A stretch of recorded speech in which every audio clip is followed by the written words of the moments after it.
But all right, we'd like to go ahead and bring in the next guest, another masked man. Hello, I'm Tom. Nice to meet you. This is Max. Nice to meet you. And we are live on the internet, just FYI. Keep that in mind. Hi, Internet. But we're told that we're joined by one of the creators of Samourai Wallet, one of the most popular software platforms in Bitcoin. A really great wallet. So thank you so much for being on the show. And we'd like to keep your anonymity intact. So just welcome. Yeah, thank you very much. Happy to be here. And how did you start with Samourai Wallet? What were the ideas behind the creation of this new wallet? Well, in 2015, my partner and I were kind of dismayed with the current state of the Bitcoin wallet at the time. We felt like the major wallet providers were prematurely pushing for mass adoption.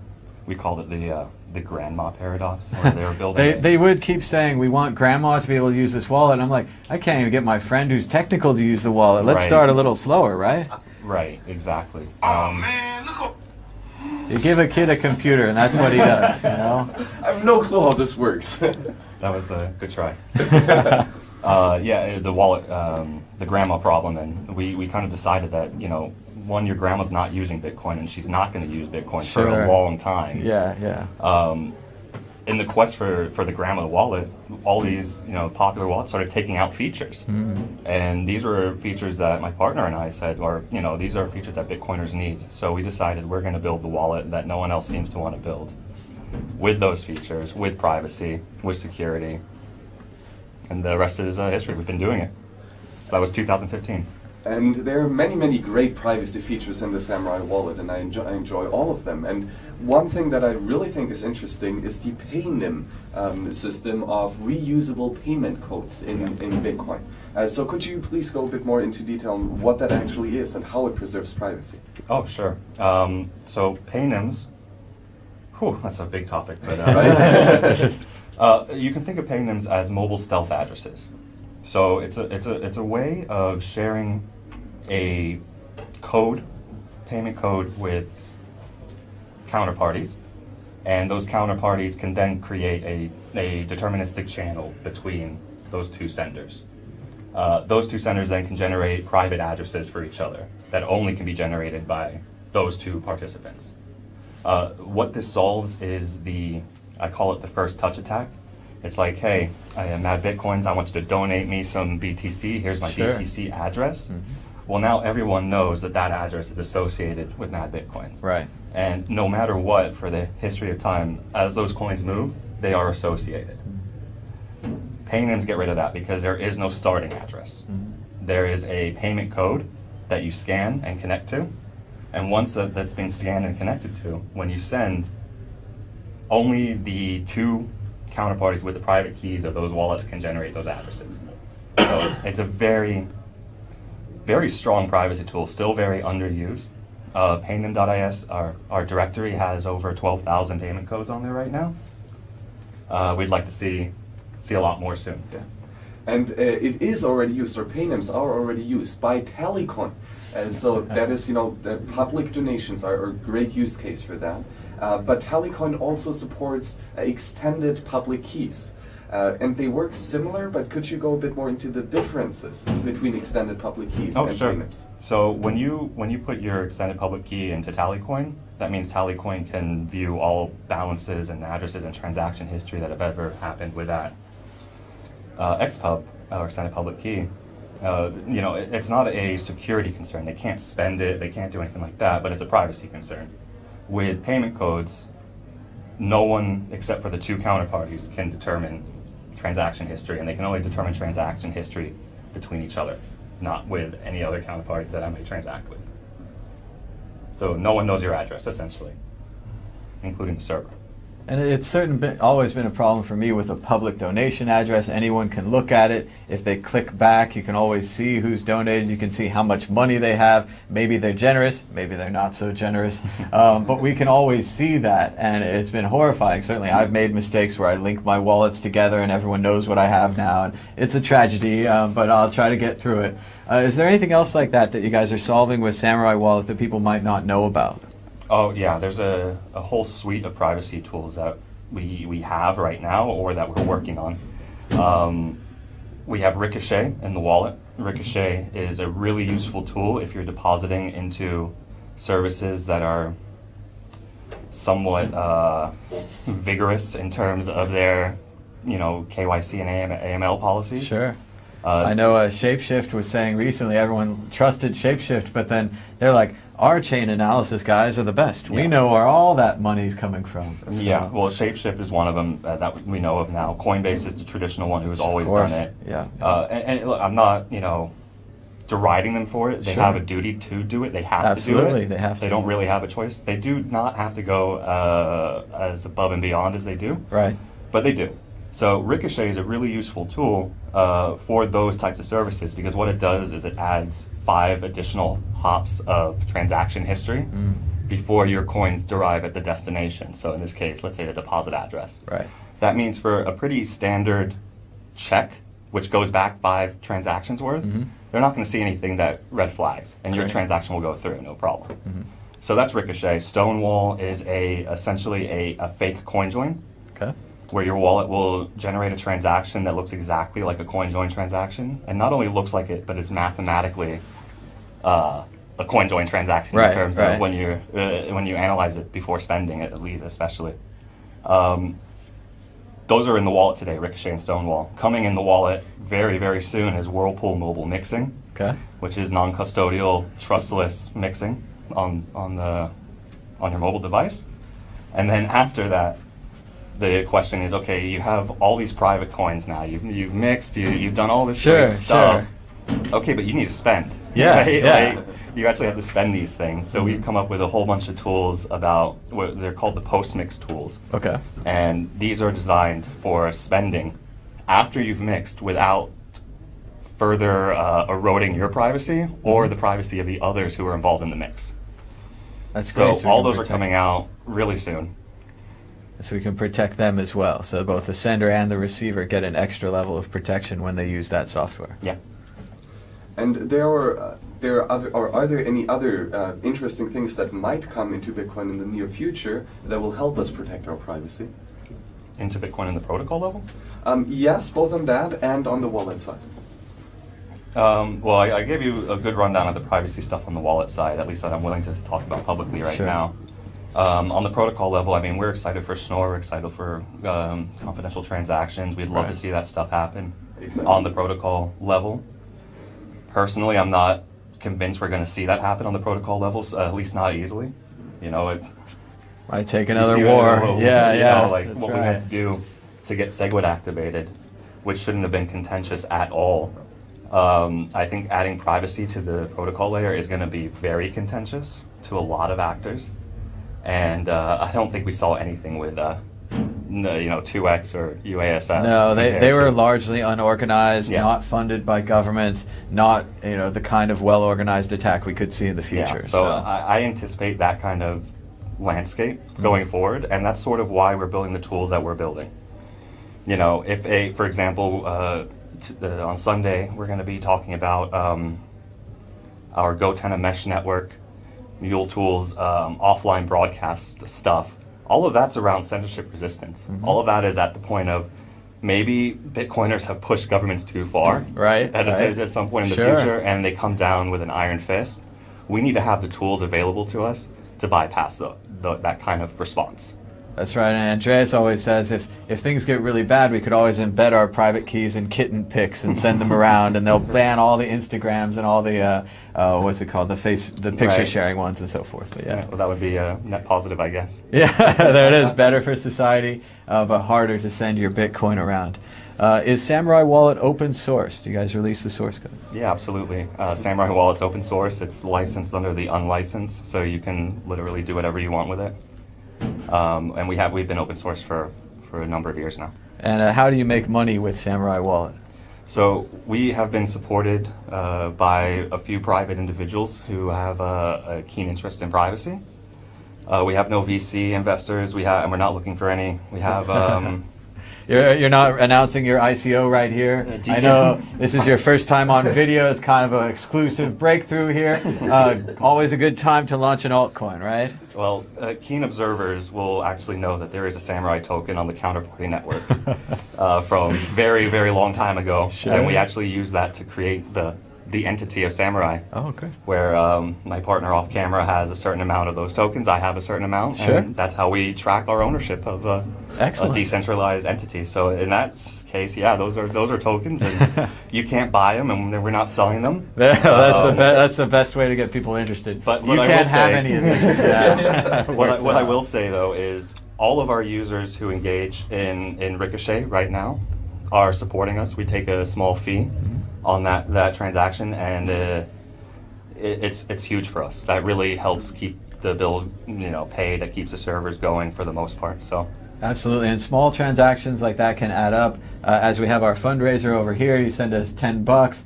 We do all right if 1 million people send us $10. And the same thing for Samourai Wallet. It gives you guys an incentive to get more people to use it. More people use it, you get more small fractional fees, and then you can work on new features and other things. I mean, I'll have 10 million people give me $1. Yeah. It could be lower, yeah. Or 1 million people give me, Or one person could just drop 10 million on this code right here, right now. We won't stop you. Like any of that? Yeah, if there's 10 million in there tomorrow, of course, we'll be running around to everybody. Yeah. Well, maybe, but not so sure. Trust us. Trust us. Yeah. Exactly. Well, mesh networks are really, really interesting. And a couple of friends and I had the great idea of getting a few people in our local community go tennis, right, so that we can build up this mesh network. And then one of us would get a satellite receiver and sender or transmitter that connects to the amazing Blockstream satellites. So would that be a way of using mesh networks and a satellite to transfer magic internet money? Yeah, I guess so. I think that is a good idea, right? We didn't go the route with the Blockstream satellite. That's the next step, and that would be a very cool step. Mule Tools, which is on the back of my hoodie. Mule Tools is our research and development initiative at Samourai Wallet, all about censorship-resistant transactions and the tools and the software we can build to make that a reality. It was about a year ago that we came up with the idea of SMS-based transaction broadcasting. We, through Mule Tools, built out a proof of concept app called Pony Direct, which allowed SMS-based transaction broadcasting. We've extended that now with an app called TX10, which we'll be releasing shortly after HCCP ends. Extends SMS to also include GoTenna Mesh Network. So you will be able to do transaction broadcasting via GoTenna Mesh Network. If any of your listeners or you yourself would like to further that by extending it towards the Blockstream satellite and actually pushing that transaction via that method, we would absolutely encourage you to contribute to Mule Tools on our GitHub repository, because that's something we're interested in as well. So no matter where you are in the world, you could send Bitcoin through a text message? Yeah. That's fantastic. It's anywhere in the world. Anyone can act as an SMS relay. We include a UK-based SMS relay number, which is a thing I have in my shed. Sure.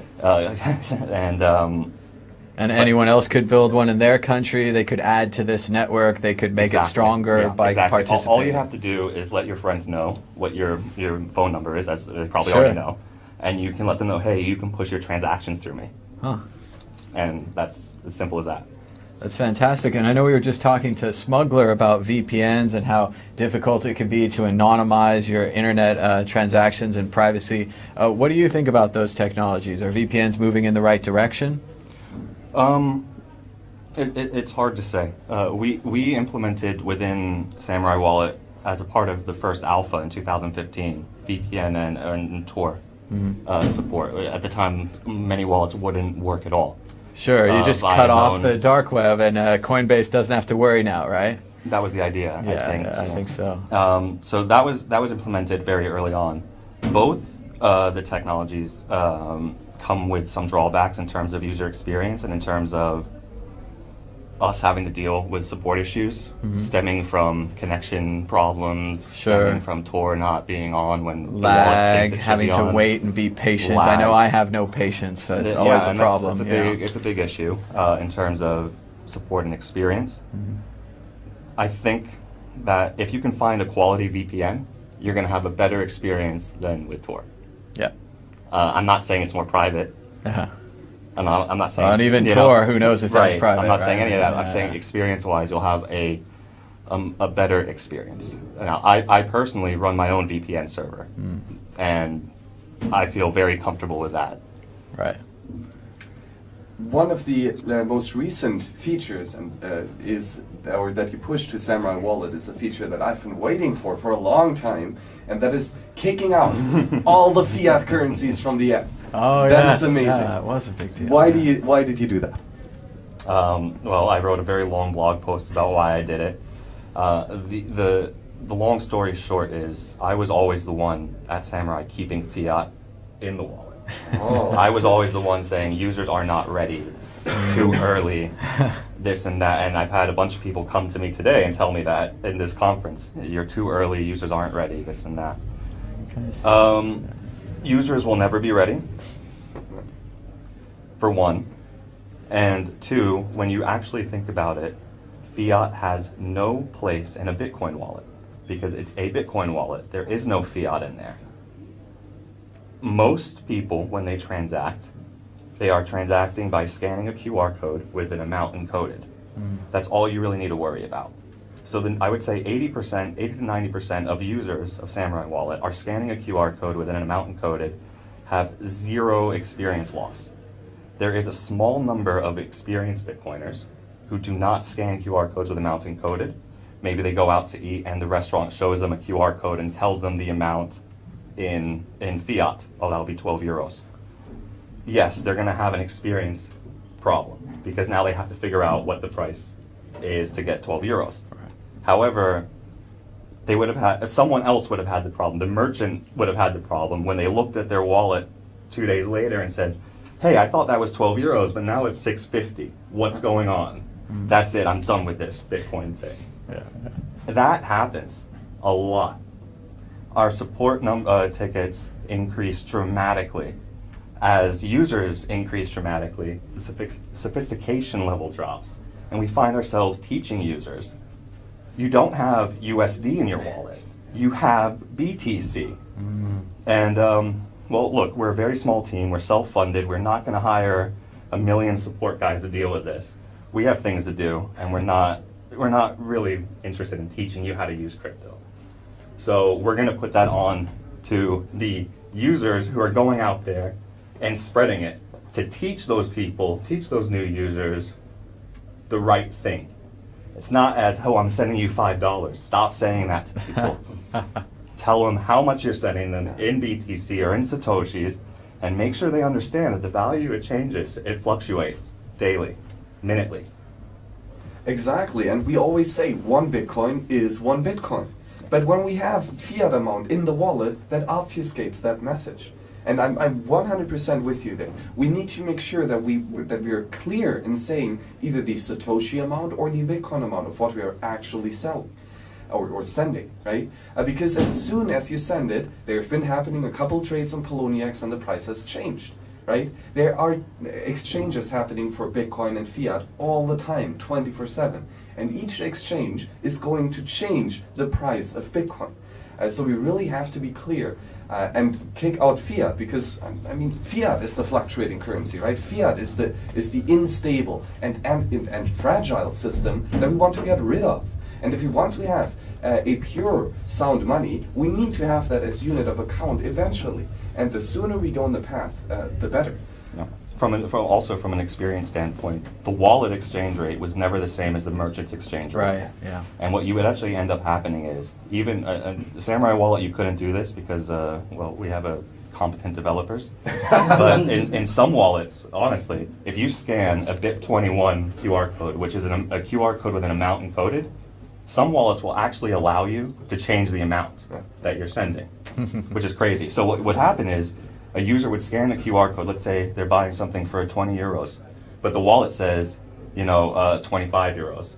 They would actually change it to 20 euros and send. And of course, that's no good. That's not going to work. Yeah. BitPay used this rule or this issue as a justification for putting out BIP70, which is an enormous. Can I curse on here? Oh, absolutely. An enormous clusterfuck. all because That's a term of art anyway. all because they say at least all because people were sending the wrong amount to them. Well, they do BIP21. Scan a QR code. The wallet locks it, so you can't change the amount. Done. Problem solved.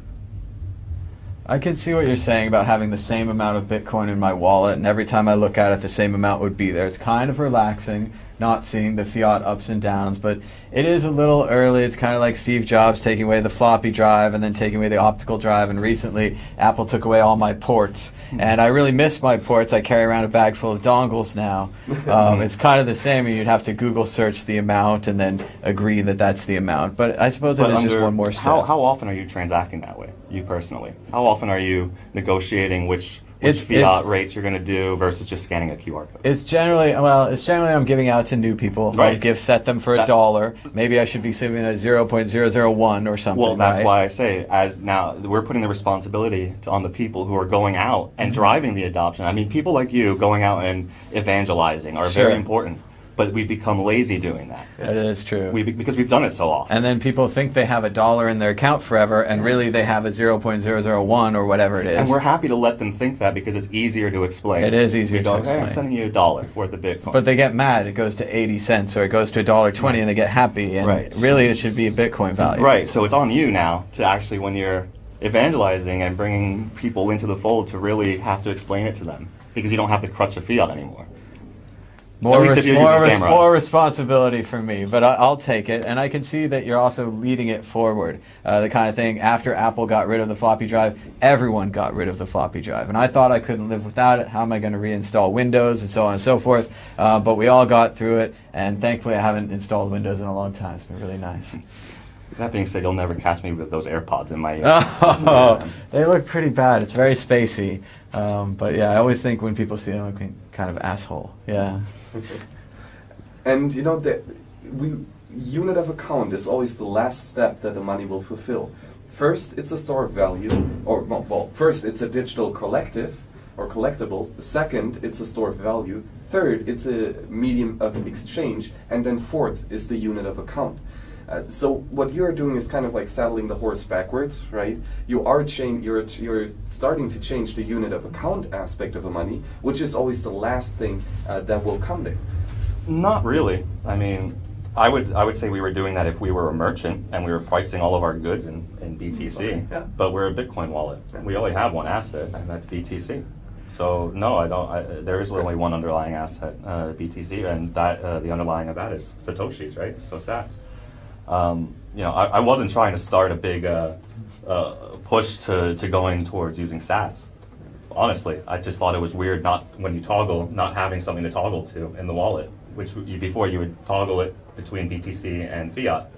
So I said, well, let's just have it toggle between BTC and Sats, because then at least people will start to understand the relationship between BTC and Sats. And it's actually really easy.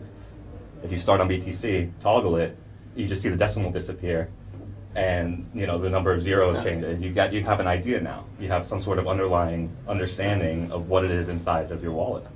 And I mean, asking you, the audience, what does sound more badass? Sending 1 million Satoshis or sending 0.01 Bitcoin? Well, clearly it is 1 million Satoshis. So switching to Satoshis is, in my opinion, quite nice.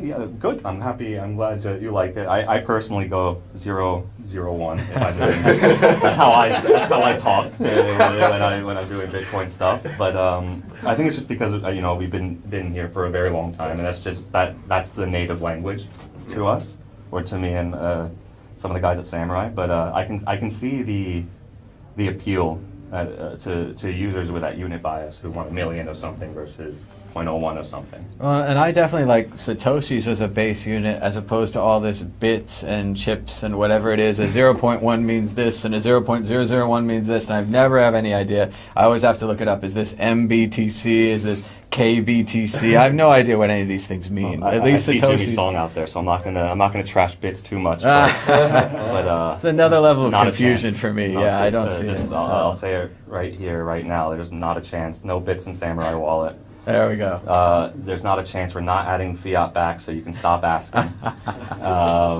Is there anything else that I forgot? I'm not getting my floppy drive back either. Cahoots is.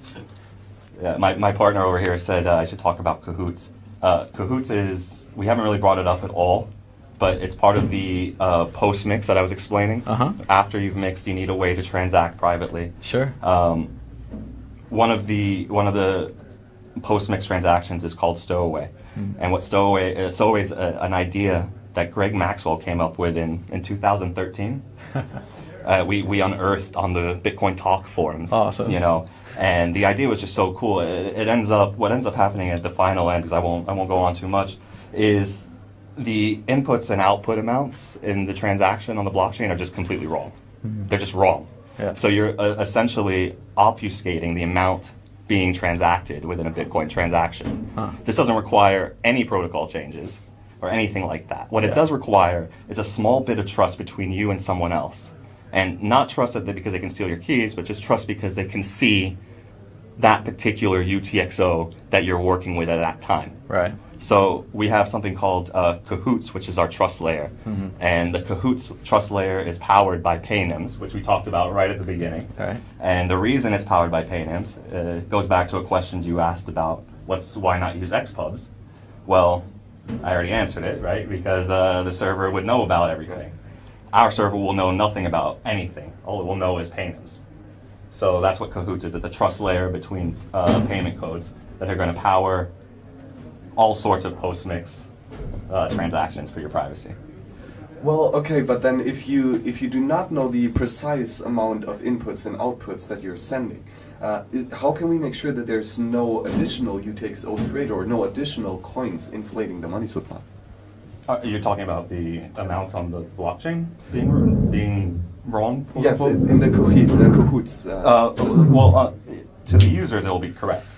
It's just to casual or to observers, it's wrong because you're essentially swapping UTXOs with people in an offline sort of way, right? So you're saying I'm gonna send 1 Bitcoin, but I'm taking one of your UTXOs, I'm adding one of my TXOs on the output side, one of them is going back to you, this one's coming back to me. Everyone's going to get the right amount of BTC that was specifically requested, but when it's not as straightforward as looking at it on the blockchain. You'll look at that on the blockchain and, well, basically you'll have to start questioning every single transaction you're looking at. Yeah. And that's a good thing. That's a very good thing. Oh yes, absolutely. Because that just muddies, it makes the set much larger. Yeah. And it gives you more privacy even if you're not using the Cahoots protocol, right? No, both parties need to be in cahoots, so to speak.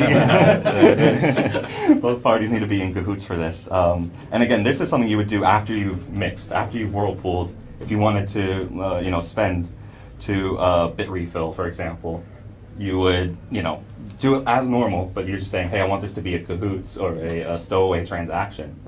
On the blockchain, on that, if you look at that TX, the amounts might not be correct, but bit refill is getting the right amount.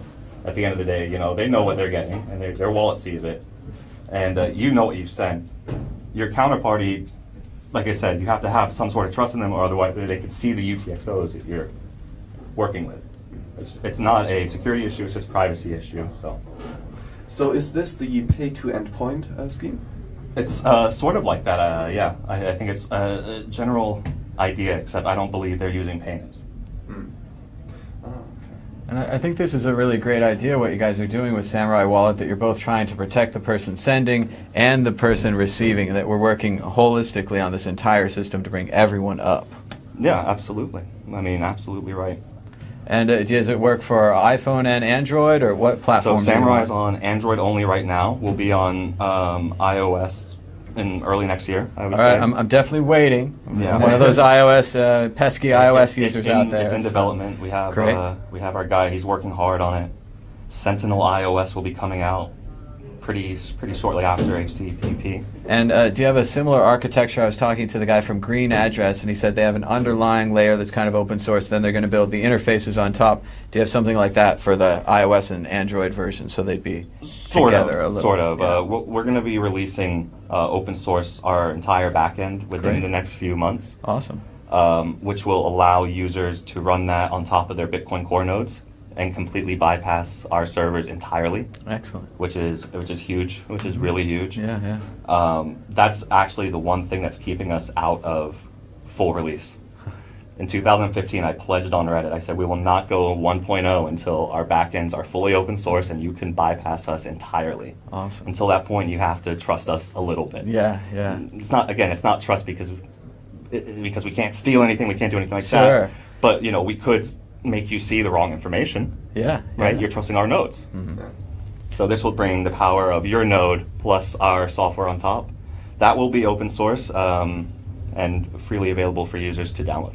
That sounds great. I know Green Address does have kind of a centralization problem where a lot of your transactions go through their servers, and if they're logging it, then they get forced by the government to give up the logs, and suddenly everything's public again. So Yeah, and it's a problem of any centralized solution like that, right? Right. Luckily, what are you really going to do with broadcast transaction logs? But it's something still, for them to ask for. It's more strands to pull. Yeah. Yes, absolutely. It's more strands to pull. So this will be a huge win for users' privacy. Absolutely. And one feature that is already in the Samourai wallet is that you can connect to your own full node. Yeah. And why is that important and why is that useful?